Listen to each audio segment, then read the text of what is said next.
चला मैत्रिणींनो, हा आहे आमच्या मीरा रोडमधील मच्छी मार्केट. आज रविवार असल्यामुळे टिफिनमध्ये टिफिनवाल्यांना काहीतरी मच्छी द्यावी म्हणून मी आलेली आहे. सकाळी लवकर आल्यामुळे मार्केट पूर्ण खोललं नव्हतं. कोळंबीचा भाव काढला. कोळंबी 400 रुपये, 500 रुपये आणि 600 रुपये किलो होते.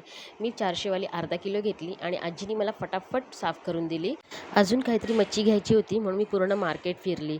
तर इथे मी विचारलं तर ही 500 रुपये किलो कोळंबी होती. 200 रुपयांनी वाटा होता बोंबलाचा. आणि इथे बघा तुम्ही सुरमई, केवढी मोठी सुरमई होती. ही ना किलोनी देतात.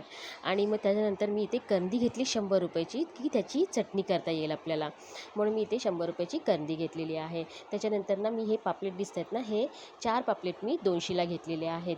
पूर्ण मार्केट फिरल्याच्या नंतर मी जेव्हा बाहेर पडत होती तेव्हा बघितलं केवढा मोठी ही ना 600 रुपये किलोची कोलंबी आहे. मग घरी आल्याच्यानंतर मच्छी सगळी साफ केली आणि जो तो प्रकार बनवला. हा मिनी ब्लॉग तुम्हाला आवडला असेल तर लाईक, शेअर, सबस्क्राईब.